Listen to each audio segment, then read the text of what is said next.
안녕하세요. 경남도원 사과를 연구하고 있는 손진영입니다. 봄철 사과 농가의 큰 고민거리, 나무종을 예방하는 아주 새롭고 놀라운 방법이 있는데요. 소개해드리겠습니다. 다 같이 가실까요? 네, 선생님, 근데 이 넓은 사과밭을 두 분이서만 가세요? 네, 이렇게 둘이서도 충분합니다. 그 방법이 궁금하시면 따라오시죠. 여기는 사과요 연구소 과원인데요. 사과나무에 피해를 주는 나무종 중 오리나무종과 사과 둥근나무종이 많이 발생합니다. 네, 선생님, 나무종은 성충이 피해를 주나요? 네, 성충과 유충 모두 문제가 됩니다. 먼저 4월에 날아든 암컷의 큰 나무의 줄기나 어린 나무의 주간부에 이렇게 1-2mm의 구멍을 뚫고 들어가는데요.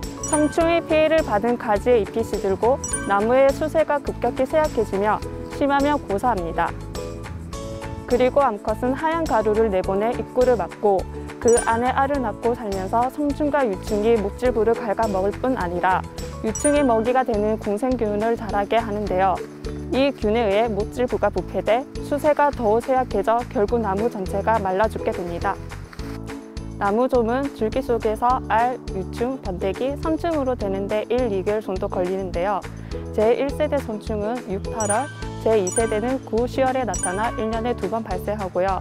2세대 선충인 피해 나무의 갱도 속에서 무리지어 월동합니다.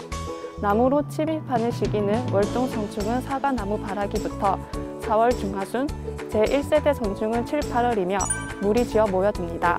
어린 나무의 경우 초봄에 집중 침입을 받고 여름철에는 다 자란 나무에 주로 침입하는데요. 비가 많아 습도가 높으며 특히 피해가 큽니다. 예찰 방법은 무엇이 있어요? 첫 번째는 육아 강살입니다. 사과원으로 나무종 선충이 날아오는 4월 중하수경, 5월 3시부터 6시경이 나무종이 가장 활발히 활동하는 시간이기 때문에 이때 살펴보는 것이 효과적인데요. 유관 관찰은 2, 3일 간격으로 5월 상순까지 하면 됩니다. 두 번째는 유인 트랩을 이용하는 방법인데요. 이 유인 트랩은 3월 말에 바람이 불어오는 쪽에 1.5m 높이로 사과나무와 1-2m 거리를 두고 설치하고 예찰합니다. 그 위에 예찰 트랩도 설치하는데요. 이후 트랩에 20-30마리 정도 유인되며 세력이 약한 나무를 중점적으로 관찰해 침입 여부를 확인하고 방제하면 됩니다. 네, 선생님, 그럼 어떻게 방제하나요? 짜잔! 이게 바로 저희가 소개할 새롭고 놀라운 방제 방법입니다. 이거는 자전거 바람 넣을 때 쓰는 스프레이건 아니에요? 딩동댕! 맞습니다. 선충이 침입하는 시기에 피해 부위를 약재로 도포하거나 침입 구멍에 약재를 주입하는 방법이 바로 이 스프레이건을 활용하면 필요한 시간과 노력은 줄이고 효과는 훨씬 높일 수 있습니다. 선생님, 이거는 어떻게 사용하나요? 먼저 준비물로 에어리스 스프레이와 휴대용 발전기, 스프레이건, 호스, 익스텐션 바를 준비해 주시고요. 커다란 통에 유기인재를 용량에 맞게 혼합해 주는데요. 약액은 물 20리터당 약액 20ml 정도 준비합니다. 이후 준비물들을 차례로 연결해 주는데요. 에어리스 스프레이를 연결된 호스는 약액통에 놓고 스프레이건은 살포한 나무에 향한 뒤 전원을 켜고 손잡이를 당기며 약액이 분사됩니다. 약액은 지면에서 첫 번째 측지까지 살포하고 주간에 약액이 충분히 젖실 정도로 분사해주면 되는데요. 이때 주의할 점은 나무종은 오후 2, 3시경 기온이 20도 이상일 경우 주로 날아들기 시작합니다. 따라서 이 시기에 방제해 주시고요. 특히 종목부를 중점적으로 분사하면 됩니다. 정말 빠르고 간단한 방법이네요. 맞습니다. 이 외에도 에어리스 스프레이건을 사용하며 인력을 줄일 수 있는 점이 좋은데요. 특히 동해 피해를 예방하는 데도 사용됩니다. 저 잘 보이나요? 네, 안녕하세요. 경남에서 사과를 연구하고 있는 구소희입니다. 여기는 올해 수확을 모두 마친 11월의 사과 가원인데요. 이 시기가 되면 사과나무 동해 예방 작업을 잘 해야 합니다. 그래서 오늘은 스프레이건을 활용해 쉽고 간편하게 동해를 예방할 수 있는 방법을 소개해 드리려고 하는데요.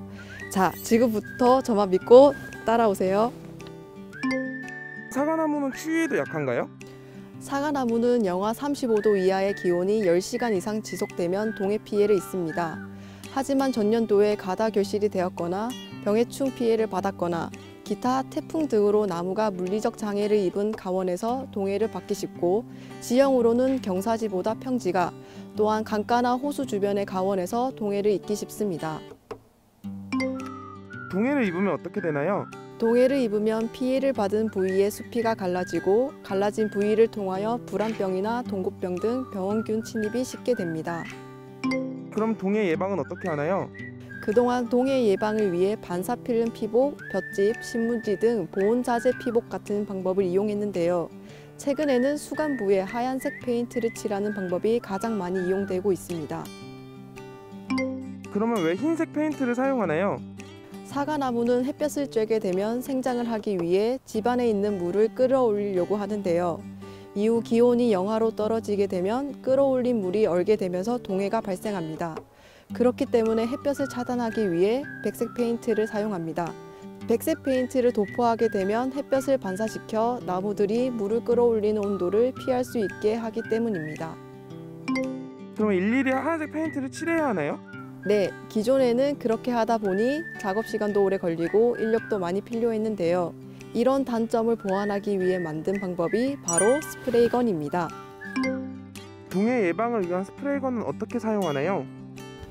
먼저 준비물로 에어리스 스프레이와 휴대용 발전기, 스프레이건과 호스, 익스텐션 바를 준비해 주시고요. 커다란 통에 흰색 외부 수성 페인트를 물과 1대1로 섞어줍니다. 이후 준비물들을 차례로 연결해 주는데요. 에어리스 스프레이에 연결된 호스는 페인트 통에 넣고 스프레이건은 살포와 나무를 향한 뒤 전원을 켜고 손잡이를 당기면 페인트가 분사됩니다. 그럼 살포 방법도 알려주세요. 사과 수확 후 겨울이 오기 전에 백색 수성 페인트를 도포해주면 되는데요. 나무 밑부분의 대목과 주간부를 지면 1m 높이로 도포해주면 됩니다.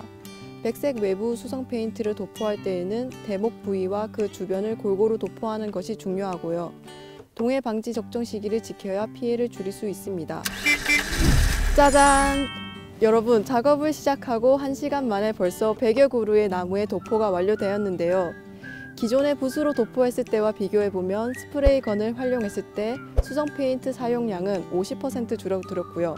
작업 시간은 7배 정도 빨라졌습니다. 그만큼 스프레이건을 활용하면 비용과 시간을 크게 줄일 수 있는데요. 사과 동해 피해, 이제는 쉽고 간단하고 경제적이까지 한 스프레이건으로 예방해보세요.